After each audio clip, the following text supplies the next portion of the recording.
We're in the ABC Election Centre and this is what's at stake tomorrow night. The big board shows us all the seats in play. Will Anthony Albanese hold on to power? Will Peter Dutton defy the polls and become Prime Minister? They've both been campaigning frantically across the country, trying to win your vote. Tonight, we'll hear from both. Let's start with the Prime Minister. Anthony Albanese joins us from Melbourne. Welcome to you. G'day, David. Good to be with you. So if there are voters watching tonight who feel disappointed with your first term, can you give any assurance that your second term would be any different? Well, we'll deliver cost of living relief today while investing for tomorrow.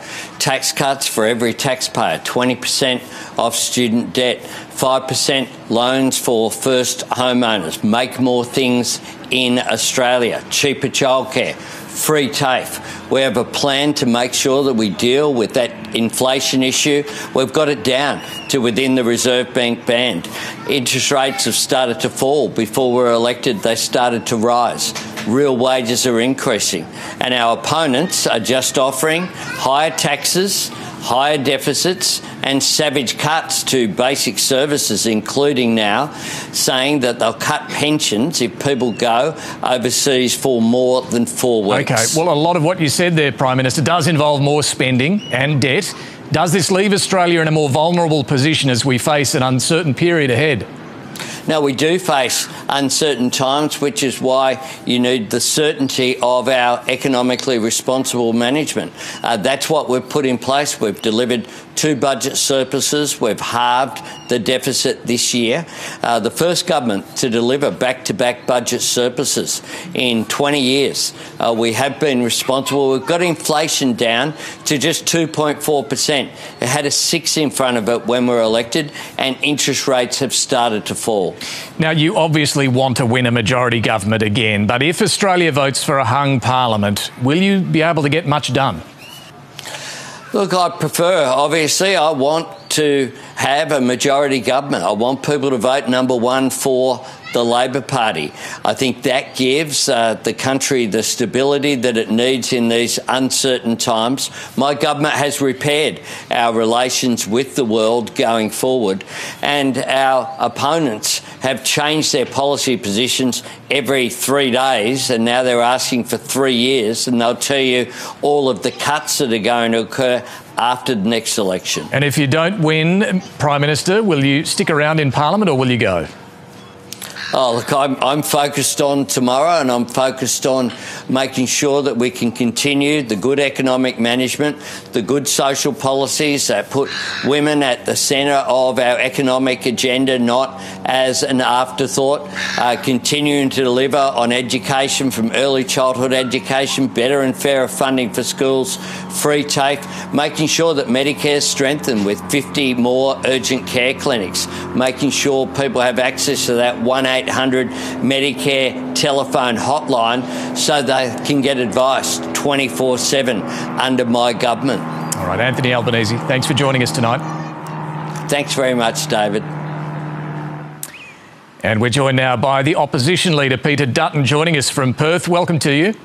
Thanks, David. Thank you. So we've seen some confusion through this campaign over a number of your policies, work from home, public service cuts. Are you really ready for government?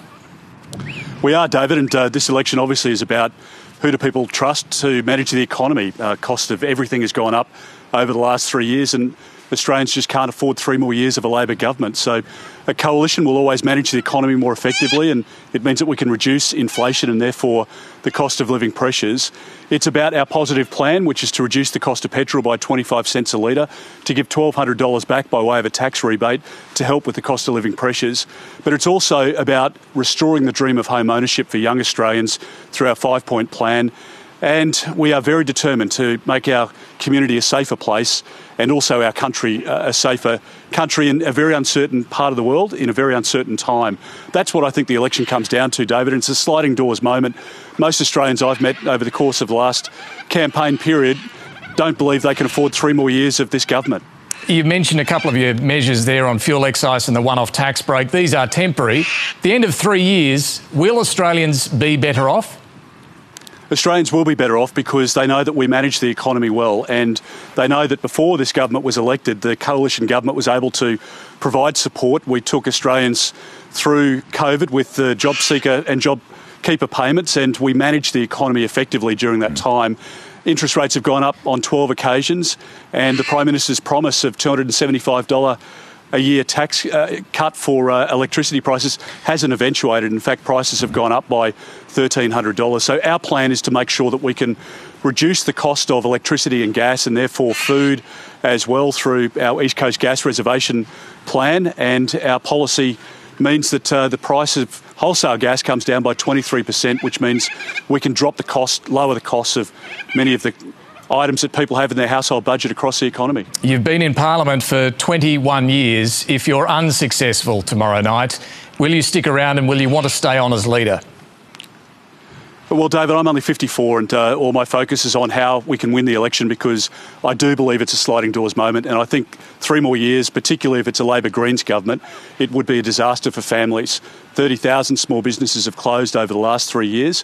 I want to make sure we can implement our plan, help immediately Australians who are really doing it tough, and get the economy well managed so that we can get inflation down, bring interest rates down, and put downward pressure on the cost of living crisis that Australians are experiencing at the moment. Peter Dutton, thanks for joining us this evening. Thanks, David. Thank you. So that's the final pitch from the leaders. Now it's up to the voters to decide.